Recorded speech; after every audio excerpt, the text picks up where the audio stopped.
eto na nga mga Habibis, good morning po. It's a beautiful day and I'm so excited because we're gonna do one of my favorite activities at yan ay ang pag-ayos o pag-decorate dito sa bahay.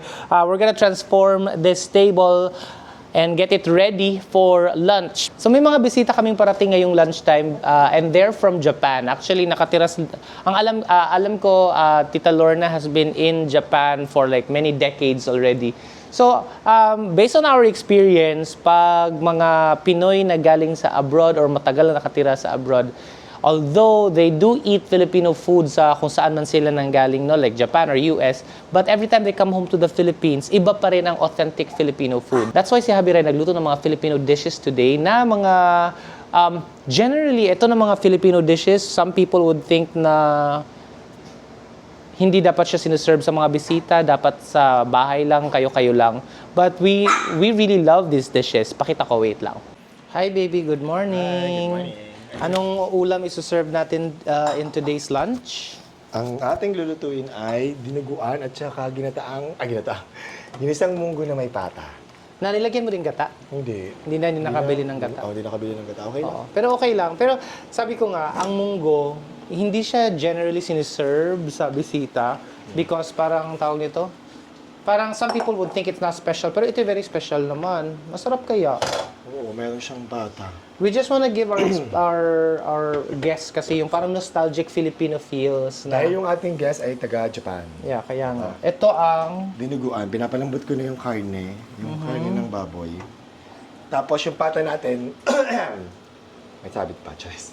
Yung ating pata, pinapalambot na natin sa pressure cooker para malambot na malambot. si Lindy may klase, kaya si Ate Rose dito ang tumutulong kay Javi Ray. Yes, may online class si Lindy ngayon. Yeah, so ako mag-aayos ako ng table, okay? Yes, go! So ayun na nga. So let's start with our table. Ano ang gagawin natin for our table today? I wanted to keep it light and bright. Gusto ko yun yung theme, light and bright. So tatanggalin na natin to because para maiba. Goodbye to this. Okay, so ayan. I think I wanted to use eto na tablecloth.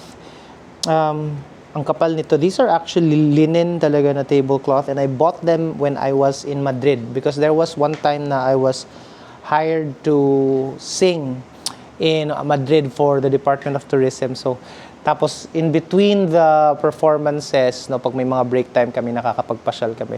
And bumili ako ng mga ganito. Ang ganda. This is one of my favorites. I'm not really sure if ito talagang gagamitin, but if this will be my basis for the rest of the items and na elements na ilalagay ko sa table, let's see.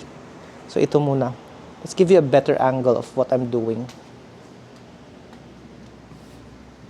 Actually, yung size ng aming table, the struggle here many times is sobrang haba niya. So I have difficulty looking for una sa lahat, hindi kami makakalagay basta-basta ng tablecloth because it's irregularly shaped. Diba? Iba yung shape.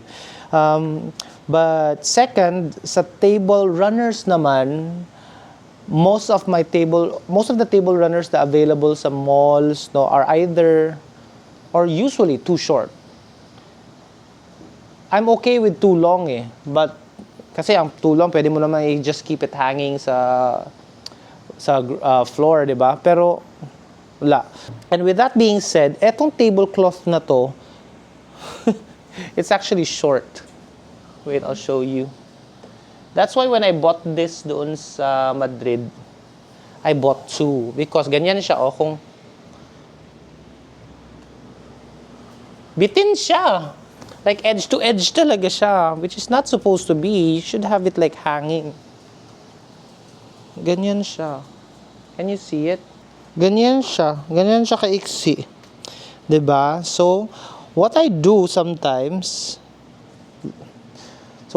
I buy two, tapos ipag-connectin ko siya. But, I have an idea of what to do today. Hindi ko siya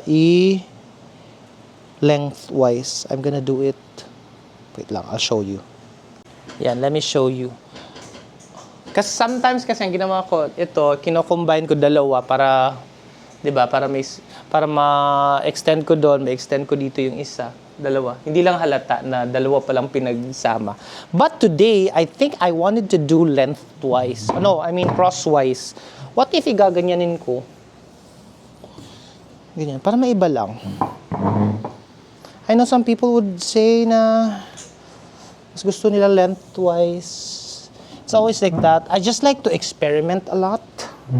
That's just who I am. I really like to experiment on how I do my tables. I don't want to do things the same all the time. Or I don't want to do it like traditionally. Ganyan. Tapos,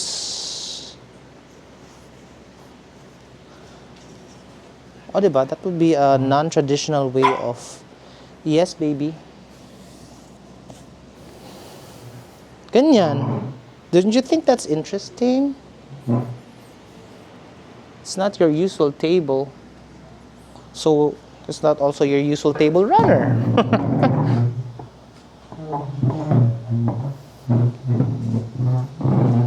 Diba? What do you think? Some people will find this so uncomfortable kasi parang gusto nila pahaba talaga kasi sobrang non-traditional. I wanna do it that way just so that it's different. Let's try. And then, since I wanted to do, ay buksan naman natin yung window natin. We're not gonna do, anong tawag doon? Charger plates today. I'm gonna do placemats. These are brand new placemats I bought at IKEA. And I really like, ako mahilig ako sa sale eh. Tapos sa IKEA kasi, nung nahanap namin ito, nandun siya sa last chance. Alam niyo yung mga last chance sale na if you don't buy them then, forever wala na siya sa system nila, wala na siya sa mga display nila, wala na siya sa stock. So, these are placemats. Kaya may tag pa, may mga tag pa. Tanggalin muna natin yung mga tag. Baby, can you give me scissors, please? And they're actually handmade. Kaya if you will notice, if iganyan mo siya, hindi siya lahat exactly the same shape. I like that. I like how hindi super equal and super clean tingnan. Because I don't know, rawness translates to more creative, more authentic? Tama ba? Pag ganun, mas gusto ko lang yung pagka-raw ng mga bagay. Just like this vlog and video. This is what's nice about dito sa YT because we get to do things dire-diretso and you get to see things in their rawness. Still thinking if I should also have table napkins or just put tissue here. Lunch kasi so I don't want it to look super heavy. The setup. Okay, ligpit muna natin tong trash. Goodbye, labels. Uy. So, we're gonna do yan, 1, 2. Okay, let me show you something. Halika muna. Ayan. Tingnan mo yung pagka-shape niya. Wait, how do I do this? Yan, tingnan yung shape niya, iba-iba. 'Di ba? Yan ang ibig ko sabihin na hindi siya exactly the same and I like it for its rawness and crudeness and irregularity. There's beauty in that. Yeah. I know weird pa rin. Weird ba? Yeah, may pagka-weird pa rin na naka-horizontal siya, no? Malay mo ma-convince mo ako to make it back to lengthwise later on. Oo nga.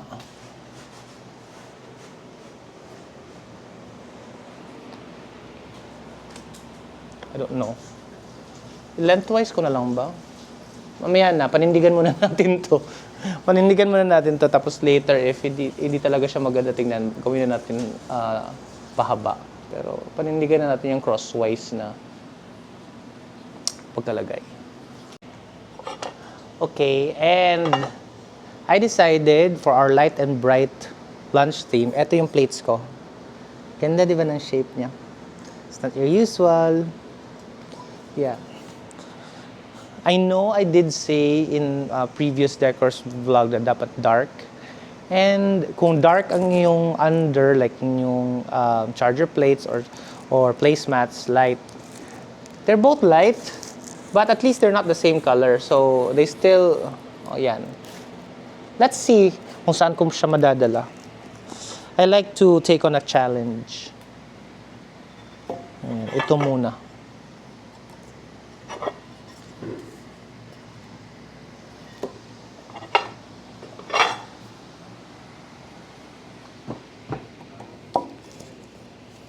Speaking of, punta pala din si Jed Medela dito today.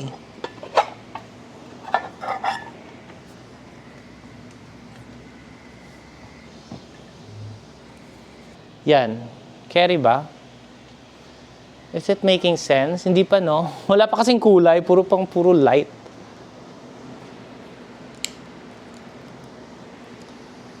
Ayan. So, ganyan pang itsura natin. Super light pa. Which is bagay pang lunch, di ba? Pag lunch, ganun lang, hindi heavy looking. Si Javi rin nagluluto sa likod. Will I make this work? Maybe I should put some table napkins din na may kulay. Para naman may pop of color tayo. Okay, let's choose table napkins. So I found these light and bright na table napkins. Parang feeling ko bagay sana siya, very lunch.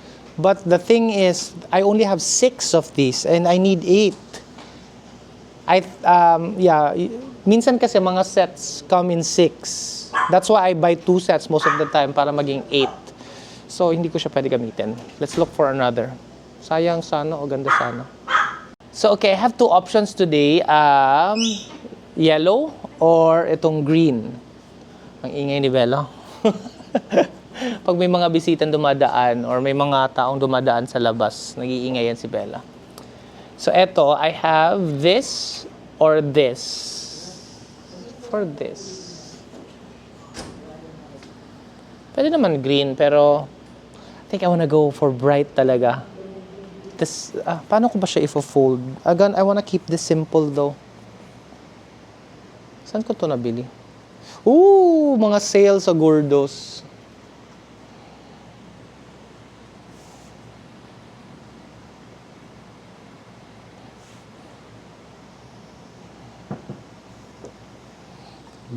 Ganyan lang. It's so bright. Will it work? Tingnan nyo nga kung okay lang. Okay, tingnan nyo nga. Carry lang bang ganyan? Dilaw na dilaw. Diba? I think it's gonna work. It's very bagay for lunch, diba? Kasi kung dinner, parang mas heavy and mas bagay pa rin. Ano ba? May naubusan ng words. Okay, I'm gonna try making all of them ganon. Yellow. Let's go. Ayan na si Lindy. Pareho tayong naka-pink. Girl, tulungan mo naman ako.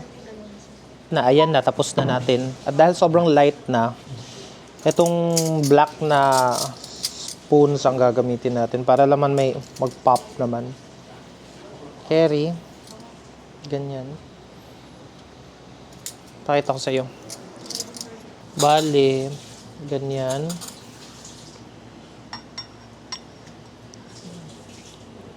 Ganyan. Parang mala breakfast na siya. Mukha siyang itlog eh. Parang hindi na lunch. Ilang carry lang yan. Actually, dapat mga centerpieces dito floral eh. Mga bulaklak sana. Okay na. Mukha na tuloy siya pang breakfast kasi di ba mukha siyang itlog? White and yellow. Pero yan ang gusto ko eh. Sabi ko, light and bright. Sabi ko. Maglalagay tayo ng ibang kulay kasi parang as is right now, di ba? Mukha siyang pang-almusal. Mukha siyang sunny side up yung dating niya. Parang itlog, parang pula ng itlog, puti ng itlog. Pero good vibes Pero naman. cute, maganda siya. It's cute naman. Maganda pala ito pang breakfast setup. Maglalagay ako ibang mga kulay para mas maging colorful. Para naman... Tapos feeling ko, gusto ko siya lagyan ng mga ganito. Yung mga pagkain natin, doon na natin ilagay para pwede naman tumayo. Doon. Doon na kukuha ang mga guests natin.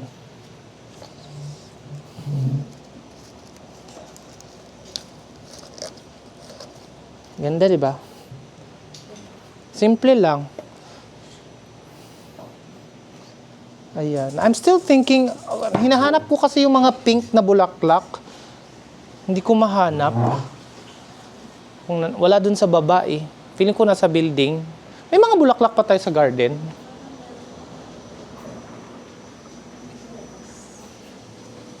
Wait lang, kuha akong gunting. Hi, Carl. May mga bulaklak pa ba tayo? Ay, wala! Ayun, dito. Yun, meron din sa gilid. Ito na lang yung bulaklak natin, no? Rosas. Pumili tayo ng magandang rosas. May mga tinik pa. Ay, may mga rosas tayo sa garden. Ang ganda.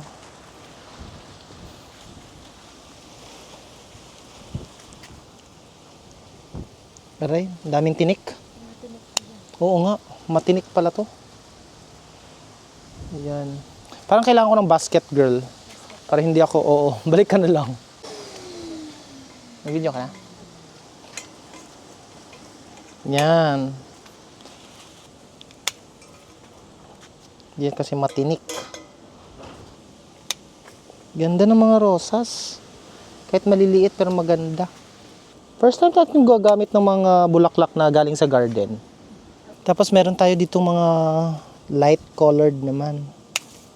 Yan. Ganda. Asan pa? Ito, may mga bulaklak pa dito. Makagalit si Tia. Pagbalik niya, sabi niya wala na yung mga bulaklak. Okay na siguro to. Maganda. Okay na to. Ito walang tinik eh. Meron pa ba dito? Meron pa mga bulaklak dito. Magugulat talaga si Tia pag uwi niya. Wala na natira sa mga bulaklak niya.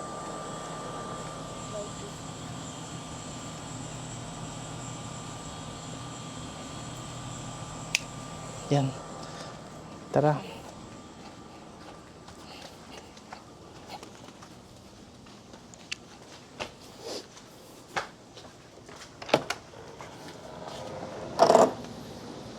Bango ng ulam.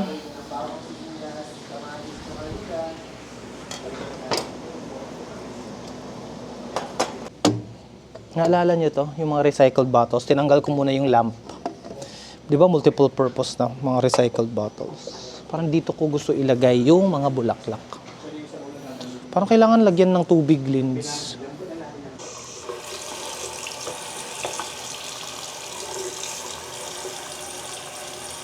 Lagyan lang natin ng tubig. Kasi syempre bulaklak. Lagyan ko siya ng live plants eh.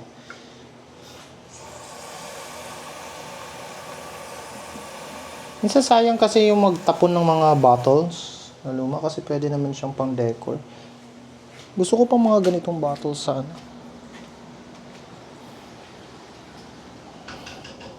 Ganyan. Tapos ganyan.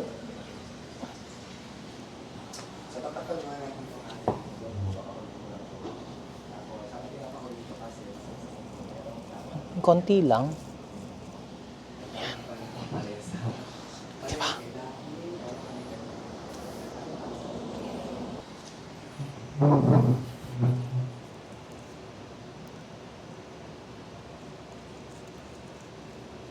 Konti-konti lang, ganyan lang. Tapos bukod sa mga, I'm gonna use the wine glasses din and flutes, ito mga champagne glasses. Lagyan ko muna ng tubig pala. Hindi siya gagamitin siya gagamitin sa usual. Lalagyan natin siya ng bulaklak. Decor talaga siya. Ganyan bali. Yan. Ganda.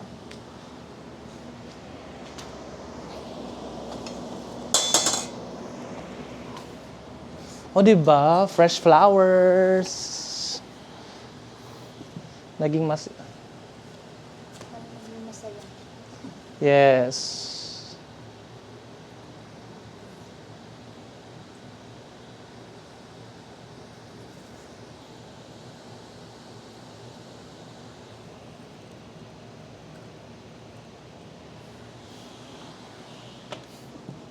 Ayusin natin siya ganyan. Meron pa ba ako dun? Meron pa. Pero ang ganda na. lahat ng flowers ay totoo, tapos yung nasa basket na mga green ay hindi. Pero hindi na halata.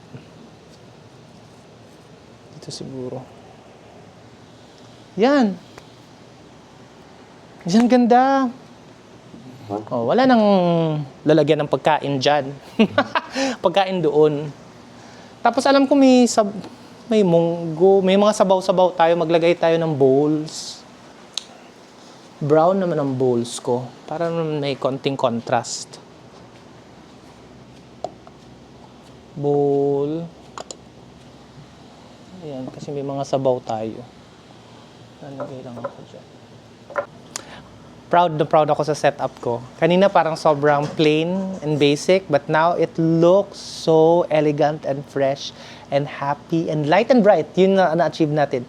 But I'm not yet done because I found out din sa mga bisita natin, this is an 8-seater table, but I found out na more than 8 ang darating today. So, there's more than 8 of us. So, I think I need to set up. So, pinaakyat ko kay Ate Rose tong aming yan. Square table lang because hindi naman ganun kadami. So that I have an additional table here for others.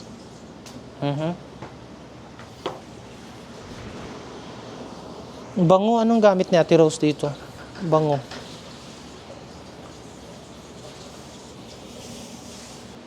Okay, tapos meron tayong mga monoblocks. Actually, I want to set this up similar to my main table but not the same. Not exactly the same. Una sa lahat because wala na ako nung 4 pa na plates and other stuff. So hindi ko talaga siya magagaya. But I don't want anybody to feel less special. So we're gonna make it pa rin a really nice setup. Hindi ako masyado fan of just monoblock. So I'm gonna put my black lang meron kami do. Wala tayong puti, no? Pwede naman ako bumili ng puti. May puti naman ito. Hindi ko pa lang nabibili. Mas gusto ko lang yung black. Malinis kasi tingnan black. But hindi ko in-expect na today I'm gonna do a light and bright.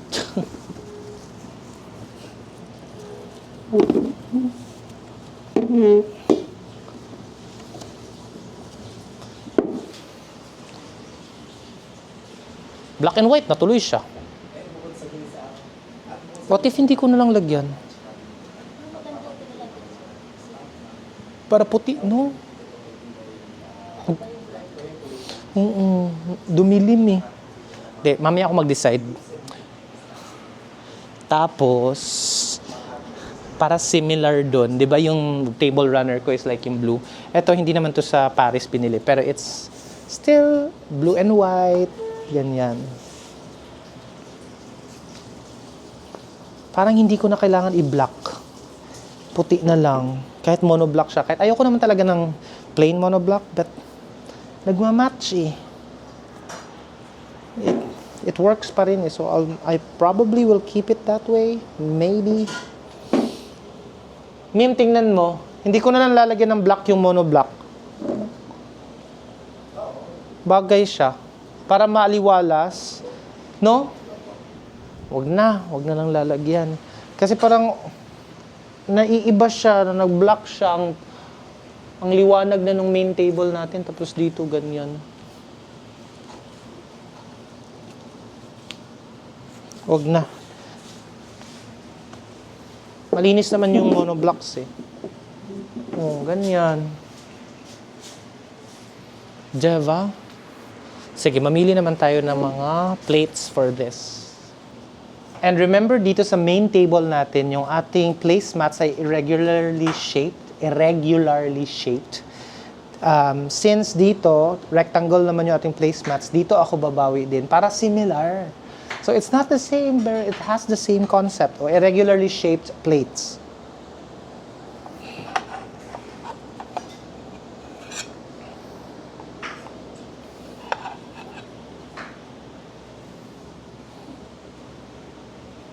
Ganyan. Kung i-yellow ko na lang kaya, girl. Para mag-match naman dun. Kasi parang ang dilim na dito, tapos ang liwanag dyan. Ganyan, oh. Ha? Hindi bagay? Kasi yung sa pinggan, no?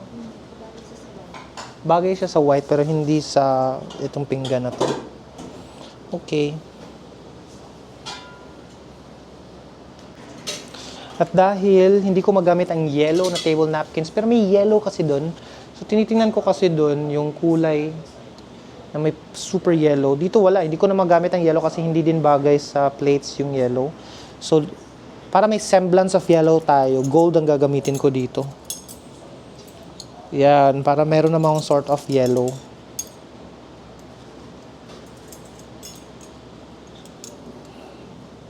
Yan, carry na ba? Hindi pa rin kulang sa yellow pa rin. What about same lang tayo na baso. Hindi na ako nag-coaster kasi may tablecloth naman to. Tapos, maglagay tayo ng ganito din sa gitna. Alam ko na ang gagawin ko para may pagka-yellow pa rin. Ang nakatulad dun. Etong pot, irarak ko ng yellow.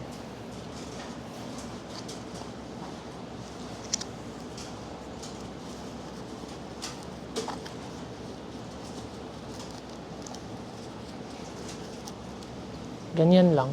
Para lang may yellow. Ha! Ah, diba? Lumiwanag nga eh. Lumiwanag na nilagyan ng yellow konti. Okay na yan kasi kung lalagyan ko pang bulaklak, sisikip na yung table nila masyado. It's a small table. And the first one to arrive namin na bisita. Hi! Hi! And our floor manager.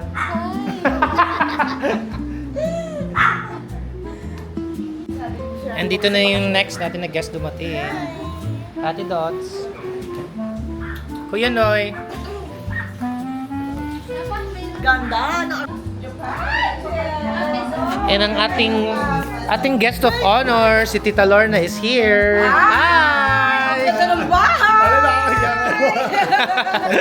Kain po tayo. Welcome to our house party. Hello po. Expo na tayo.